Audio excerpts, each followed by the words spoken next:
Have you ever felt completely overwhelmed, like your thoughts are running faster than you can catch them? And no matter what you do, you just can't focus? What if I told you the real problem isn't the chaos around you, but how you respond to it?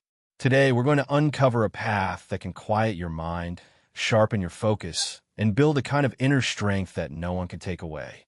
And the question you should ask yourself now is, are you ready to reclaim your power over your own mind? It's not the events themselves that harm us, but how we let those events shape us.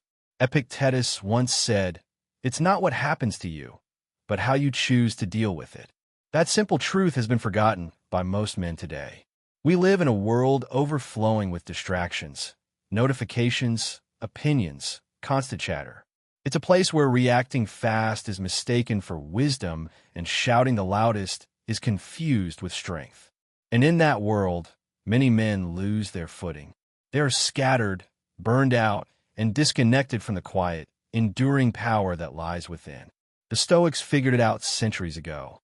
They discovered that real strength isn't about doing more. It's about doing better.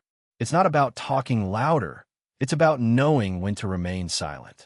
It's not about thinking endlessly. It's about guiding your thoughts deliberately. In this video, you're going to learn how Stoic philosophy can help you regain focus, develop unshakable mental toughness, and act with intention. You'll discover how to take control of what's in your power, master your inner voice, and build a presence so strong it speaks louder than words, even in silence. If you've ever felt lost in a flood of distractions, you're not alone. And today might just be the moment you start to find your way back.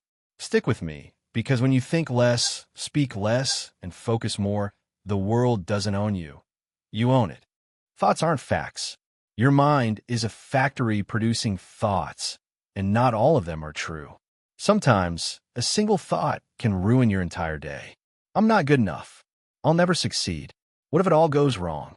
These are not facts. They're automatic reactions, shadows cast by fear, habit, and past experiences. Epictetus taught that we suffer not from events themselves, but from our judgments about them. Yet, how often do we accept every thought as truth? How often do we let these fleeting ideas take over our lives? Imagine standing on a train platform. Thoughts are like trains passing by, some carrying fear, others carrying regret, others carrying anger. But you don't have to board any of them. You can simply watch them go. You can breathe. You can stay grounded. This simple act of observing without reacting is one of the most powerful tools against mental chaos.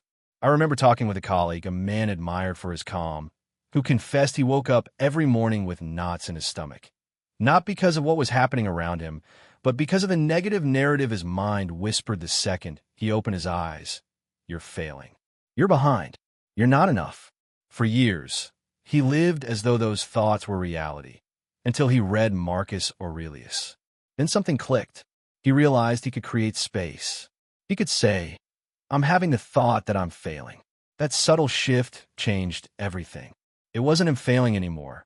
It was just a passing idea. Like smoke, like a cloud. And smoke disperses if you don't feed it. Stoicism isn't about pretending everything's perfect or forcing positivity. It's about recognizing that your thoughts are automatic, not always useful, and not who you are. You are the observer, the one who decides which thoughts deserve attention and which you release. Spend just a few minutes a day noticing your thoughts. Ask yourself, is this true? Is it useful? Does it make me stronger or weaker? If it's not serving you, let it go. Drop it calmly, like a rock you no longer need to carry. Over time, the space you create becomes clarity, calm, and steady strength. The power of saying less. In a world that confuses noise with intelligence, saying less is a radical act. Marcus Aurelius said, "The stronger your soul, the less it needs to justify itself." Some silences make people uncomfortable. Others command respect. There's a man in our office meetings who rarely spoke, but when he did, people listened. Not because he shouted, but because he only spoke when he had something worth saying. Every word mattered. The Stoics believed that a wise man talks not out of habit, but out of choice. He doesn't engage in every battle, because some victories are won by not reacting. Silence gives you perspective, energy, and authority. Think about the last time you fired off a comment in anger or frustration. Did it leave you feeling stronger or hollow? Silence never regrets. It lets you respond on your terms, not the world's. It forces you to truly listen, not to reply, but to understand. Every word you release without thought is energy lost. Every pause, every measured phrase is power retained. The freedom of restraint is a kind of strength few ever cultivate, but once you do, people start to notice. Control what you can control. Chaos will happen. Plans fail. People disappoint. Life throws curveballs. But real strength comes from asking a single question. What can I control right now? You cannot control the hand life deals, but you can control how you play it. Epictetus split life into what's in our control and what isn't. That distinction is brutal, but freeing. You can't stop someone from letting you down, but you can choose not to let it destroy you. You can't rewrite the past, but you can refuse to be defined by it. Think of a ship in a storm. The captain doesn't control the wind or waves, but he controls the rudder, the sails, the choice to keep moving forward. A Stoic man lives like that. He doesn't pretend the storm isn't there. He asks, where do I have leverage? And he acts decisively from that place. A man I knew lost his business after decades. At first, he focused on everything he couldn't control, sinking in anger, blame, and despair. Then he made two columns, what he could change, what he couldn't. He poured his energy into routines, mindset, discipline, and rebuilding. Slowly, he not only rebuilt his business, but cultivated inner peace. Controlling what you can doesn't mean perfection. It means taking the helm of your mind, your actions, your reactions. That is where real transformation begins. Focus on what makes you grow. Your mind is fertile soil. Whatever you plant will grow. If you dwell on mistakes, grudges, or regrets, those weeds will take over. Stoicism teaches that your attention is your most valuable resource.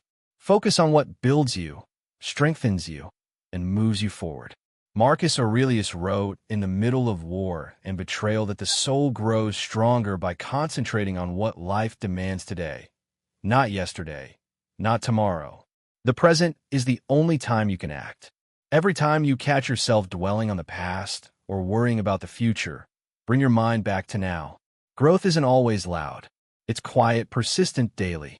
And it starts with small choices, redirecting your attention, investing in what matters, and letting go of what doesn't. Accept what is. Most men don't break under pressure. They break because they fight reality. Life isn't fair. People fail you. Plans collapse. Things go wrong. Acceptance isn't giving up. It's the art of seeing reality clearly and deciding, I will not be crushed by what cannot be changed. Acceptance allows you to move forward. It frees you from guilt, regret, and constant longing for approval. A man I knew spent decades chasing his father's approval, never satisfied. When his father passed, he realized freedom starts when you stop living for others and start living for yourself. The Stoics taught that happiness is internal. You can't control the world, but you can control how you see yourself. Every loss, mistake, or betrayal becomes raw material for growth if you accept it and act. Embrace silence for clarity. Silence is not emptiness. It's a tool. When you stop the constant chatter, you can hear yourself. Your true goals, fears, and desires emerge. Without silence, you're lost in noise, chasing goals that aren't yours. A viewer once shared that he couldn't tolerate even 5 minutes of nothing. Then, in the middle of panic, he forced himself to sit silently. In that quiet, he realized the extent to which he'd been running, avoiding himself. Now silence is a daily practice, giving him insight no book or advice could. The Stoics leaned into silence. Marcus Aurelius wrote not for show, but to hear himself, to sort his mind. Silence allows you to see what matters, what doesn't, and who you are. The man who masters silence masters himself. Talk less, think more. Most men get in trouble not for what they don't say, but for what they speak without thought. Every rash word, every impulsive response chips away at focus and self-respect. Think of your words as a blade. Untrained, They cut yourself deeper than anyone else. Trained, they are precise, powerful, and respected. Pausing before speaking gives you control over your energy, your character, and your life. Epictetus taught that events don't disturb us. Our interpretation does. Mastering the space between trigger and response shapes your life, not just your conversations. Conclusion. Real strength isn't loud. It's quiet. It's in the choices you make daily. Thinking less, speaking less, focusing more. It's in controlling what you can, accepting what you cannot, and giving your attention only to what builds you. Your mind doesn't own you unless you let it. Your words don't lose power when you stay silent. And your focus is your sharpest weapon. Start today. Breathe. Pause. Choose. Watch your thoughts. Speak with purpose. Focus on growth. Accept reality and embrace silence. If this resonates, drop a comment. Where in your life do you need more silence, more control, more focus? Share your story. It might spark someone else's transformation too. Remember, strength is built quietly, one choice at a time. Today, you can make one of those choices.